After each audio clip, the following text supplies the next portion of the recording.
Bonjour à tous. Aujourd'hui, je vous présente une nouvelle vidéo que j'ai intitulée Se libérer de la culpabilité.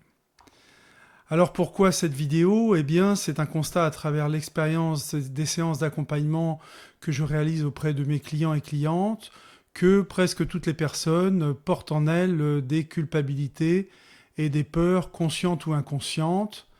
Certaines se sont installées depuis l'enfance, selon votre environnement éducatif, et d'autres bien avant, c'est-à-dire dans le champ mémoriel de votre âme qui est venu faire l'expérience de votre incarnation dans votre vie présente. Alors pour vous aider à repérer ces culpabilités, je vais vous citer quelques formes de manifestations qu'elles peuvent prendre dans votre vie. Vous pouvez ressentir par exemple un sentiment de ne pas être entendu, de ne pas être reconnu par votre entourage familial, amical ou professionnel. Ce type de perception est généralement la conséquence du fait que vous ne vous entendez pas vous-même, que vous ne reconnaissez pas vos vrais besoins parce que vos culpabilités inconscientes vous l'interdisent. Très logiquement, ces culpabilités vont engendrer un certain nombre de difficultés relationnelles qui vont se manifester par une peur d'exprimer votre point de vue, vos idées au sein d'un groupe par exemple. Alors bien évidemment, on va trouver toutes les formes de mésestime de soi qui sont des jugements que votre mental, par exemple, des jugements de votre mental, par exemple, je suis trop ceci, je ne suis pas assez cela, je n'aime pas ceci ou cela en moi, je n'ai pas de valeur, etc., etc. Ces mésestimes de vous-même peuvent se traduire par un manque d'abondance dans votre vie parce que vous ne vous estimez pas digne de la recevoir, qu'il s'agisse d'abondance économique, affective, amicale, et même vous pouvez souffrir de formes de solitude. Il y a également toutes les formes de honte ressentie, quel qu'en soit le sujet et l'origine, que ce soit votre environnement ou une situation particulière que vous avez vécue. Ces hontes ressenties ne sont que des distorsions dans l'identification que vous avez de vous-même et elles provoquent un certain mécanisme de victimisation et d'autoflagellation. Par ailleurs, si vous constatez que vous vous auto-sabotez régulièrement dans la mise en œuvre de vos projets, que vous faites un pas en avant, deux pas en arrière, que vous avez du mal à avancer, eh bien, il y a fort à parier que vous portiez des culpabilités, peut-être au travers de loyauté familiale, par exemple, mais ce n'est pas la seule raison, et qui vous empêche d'accomplir le programme pour lequel votre âme est venue dans la présente incarnation. Alors par ailleurs, les culpabilités se manifestent également par différents états émotionnels. On va trouver notamment beaucoup de colère contre vous-même, vous vous en voulez de vous sentir comme ça et de ne pas vous sentir mieux, mais également de la colère qui va être dirigée vers les autres et vers votre environnement. C'est la faute de ceci ou la faute de cela, parce que ces culpabilités non dépassées créent un conflit intérieur en vous avec les objectifs que votre âme a pour vous, même si vous n'en avez pas conscience. La plupart du temps, d'ailleurs, c'est les objectifs de votre âme ne sont pas conscients. La culpabilité peut également prendre la forme d'états de tristesse, de mélancolie, mais aussi de frustration et de sentiments d'échec. Alors voilà, ce n'est pas exhaustif, bien entendu, mais vous l'avez compris, ces culpabilités créent énormément de désordre dans votre vie et vous empêchent de réaliser votre potentiel et de créer les conditions d'une vie joyeuse. Alors si vous avez reconnu certains de ces exemples ou de situations dans votre vie, eh bien je vous invite à poursuivre la visualisation de cette vidéo que j'ai réalisée précisément à votre intention. Alors que sont ces culpabilités ?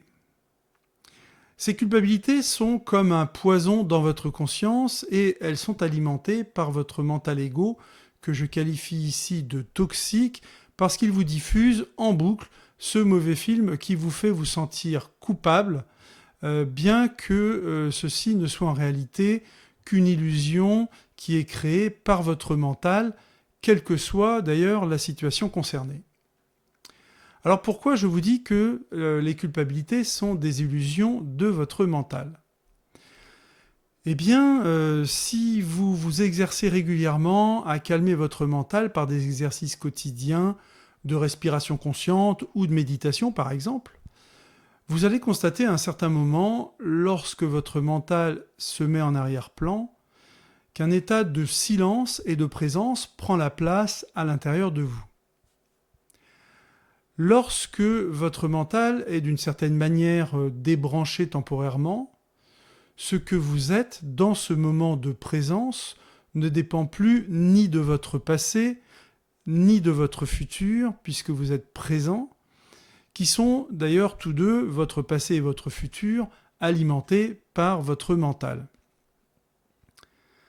Par conséquent, dans cet état de présence hors de votre mental, vous n'êtes plus identifié à votre histoire, il n'y a plus de mémoire puisqu'il n'y a plus de passé, il n'y a plus d'identification et la culpabilité n'existe plus.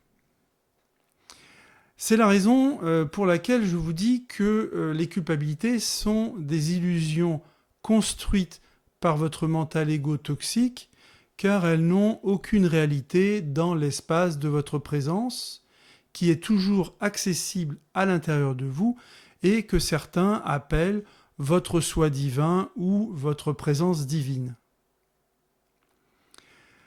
Alors il faut bien comprendre que dans la conscience ordinaire, le mental égo entretient votre mémoire et projette en permanence, mécaniquement, votre passé sur votre futur avec tous ces blocages, toutes ces souffrances et toutes ces culpabilités qui, bien sûr, produisent invariablement les mêmes résultats dans votre vie jusqu'à ce que vous appreniez à sortir de ces illusions en revenant à votre présence.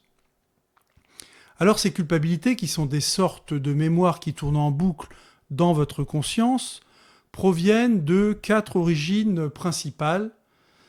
Alors la première, j'en ai parlé tout à l'heure, ça vient de votre enfance, selon les programmes éducatifs dans lesquels vous avez évolué, que ce soit par le biais de vos parents ou même à l'école. La seconde origine peut provenir, je dirais, de formes de loyauté inconsciente à votre histoire transgénérationnelle. C'est une loyauté qui agit comme une autopunition.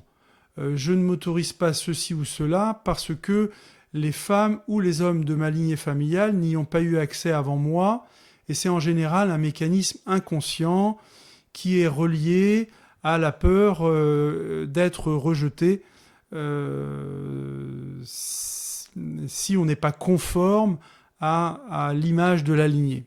C'est un mécanisme, je le répète, qui est très inconscient et qui est lié aux mémoires ancestrales des clans. À l'époque, quand on était exclu du clan, eh bien, dans la préhistoire, c'était une condamnation à mort. Aujourd'hui, le clan, c'est la famille.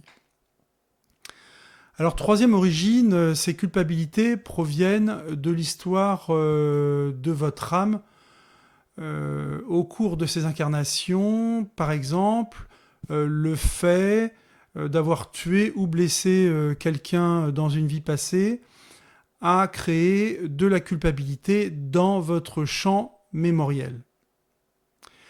Enfin, et c'est la quatrième origine, certaines culpabilités sont issues de la conscience collective, par exemple celles qui sont entretenues par certaines religions, ou qui l'ont été en tout cas, à propos de l'argent ou du sexe, qui étaient mises en œuvre à travers des vœux de chasteté ou de pauvreté, par exemple, comme c'était très fréquent au Moyen-Âge et même encore par la suite.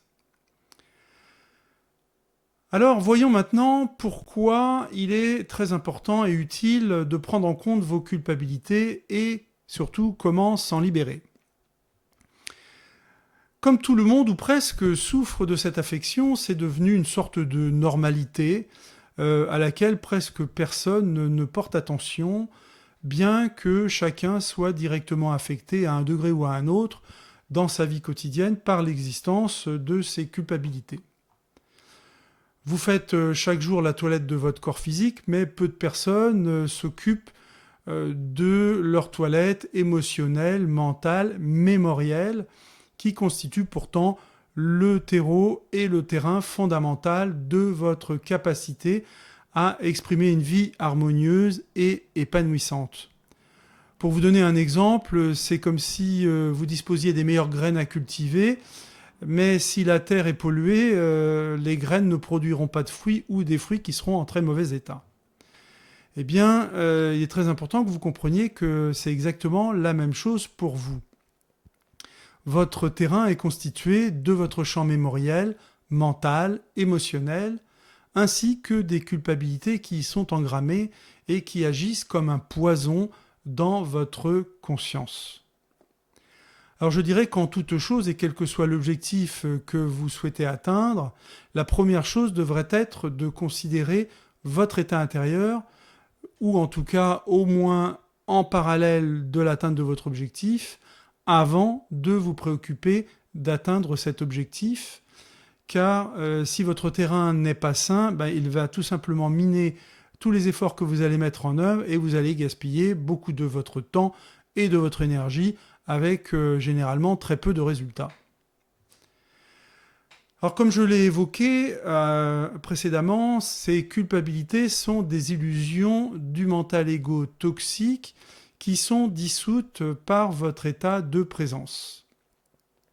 Malheureusement, comme peu de personnes se sont exercées pour connecter durablement cet espace à l'intérieur de vous, hors de votre mental égo, eh bien, votre histoire continue de résonner avec toutes ces mémoires et il est très utile, outre le fait d'apprendre à méditer pour calmer le mental, d'utiliser un processus de libération des culpabilités qui comprend 2 étapes principales. Il faut bien comprendre qu'à chaque fois qu'un élément toxique est débranché de votre conscience, le mental égotoxique perd de sa force et davantage d'espace devient disponible pour votre présence, votre éveil et votre bien-être. Alors je vous livre maintenant les 2 étapes fondamentales du processus de libération des culpabilités. La toute première étape consiste à reconnaître la présence de ces culpabilités dans votre conscience.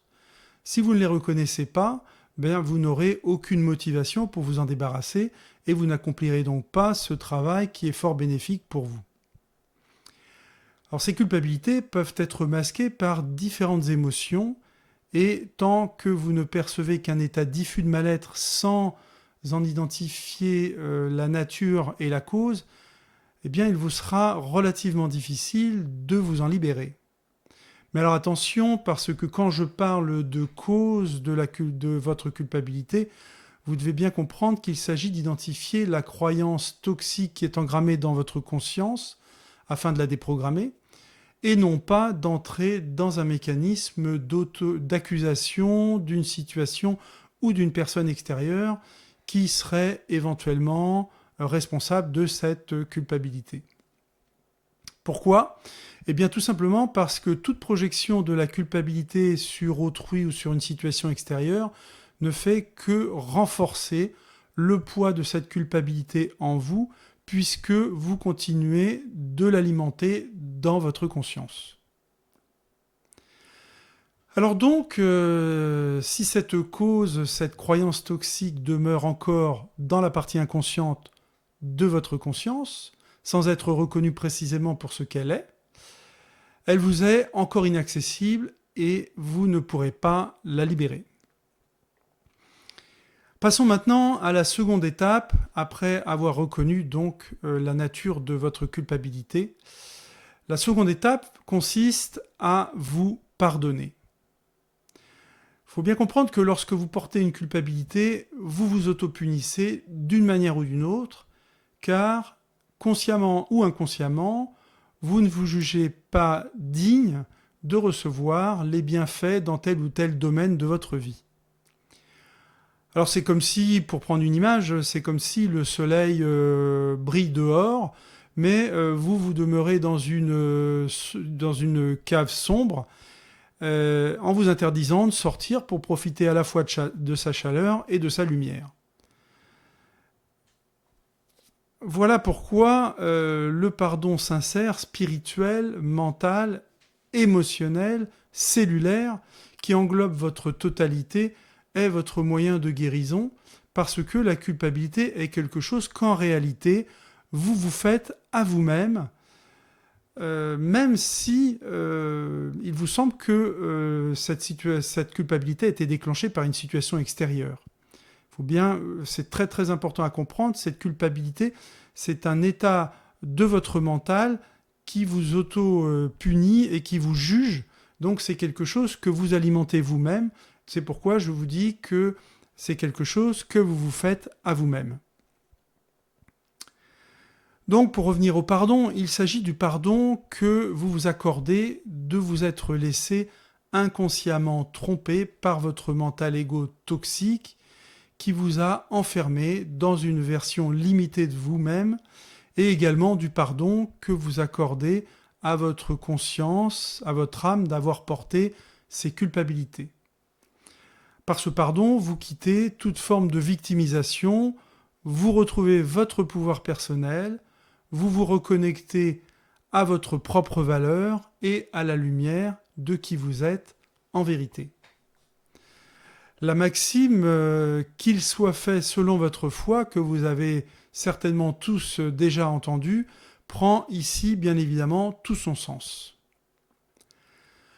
Le pardon est un acte d'amour pour vous que votre mental égo ne connaît pas, mais auquel, et sans aucune connotation religieuse, l'Esprit Saint en vous vous invite pour guérir de vos culpabilités afin précisément de vous rendre sain et en santé.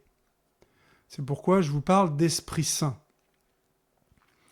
Ce pardon décristallise et dissout les illusions, les identifications et les culpabilités de votre mental. Il vous ramène dans l'espace sacré de votre cœur, là où tout est accueilli, là où réside votre paix et votre joie, là où vous existez bien avant toute votre histoire. On pourrait dire qu'il vous fait sortir de votre tête pour entrer dans votre cœur. Et le cœur ne vous juge pas. Voilà pourquoi le pardon est la voie vers votre guérison. Alors comme je vous l'ai dit précédemment, ce processus de libération nécessite un apprentissage et un éveil de la conscience si vous voulez avancer dans votre vie, mais malheureusement, sans effort, vous n'aurez aucun résultat. Comme l'a dit Einstein, la folie, c'est de faire toujours la même chose et de s'attendre à un résultat différent. Voilà les amis, je suppose que si vous avez écouté cette vidéo jusqu'ici, c'est qu'elle vous a intéressé. Et comme c'est un gros investissement de temps et d'énergie, je me permets en retour de vous solliciter en vous demandant de la partager, de la faire connaître autour de vous pour qu'elle profite à un maximum de personnes qui pourraient en avoir besoin. Et pour cela, d'ailleurs, je vous remercie infiniment. Gratitude à vous tous. Alors n'oubliez pas également de la liker sur ma chaîne YouTube. Ça permet à plus de gens d'y avoir accès compte tenu des algorithmes. Et si vous souhaitez être informé des prochaines vidéos, pensez à vous abonner à ma chaîne également, sur laquelle 2 autres vidéos vous attendent. Alors je me présente maintenant très rapidement en quelques mots. Je m'appelle Silvano Zanatta, je suis thérapeute spirituel et j'accompagne des clients et clientes par des séances individuelles en visioconférence, 1 fois par mois en moyenne, avec un nombre de séances qui est variable et bien évidemment selon la progression et les objectifs de chacun et chacune. Alors pour ne pas faire plus long et pour les personnes intéressées, je vous renvoie à mon site internet www.jeuxsuisguéri.fr je respire dans mon cœur.com. Vous y trouverez mes coordonnées si vous souhaitez me contacter ou éventuellement m'adresser votre adresse mail pour que je vous mette dans la liste de distribution afin d'être informé des prochaines vidéos. Vous y trouverez des informations détaillées sur les problématiques et les séances d'accompagnement, ainsi que quelques témoignages de clients et clientes que j'en profite ici pour remercier au passage. Voilà les amis, je vous quitte, je vous remercie de m'avoir écouté jusqu'à la fin et vous dis à très bientôt pour une prochaine vidéo. Au revoir.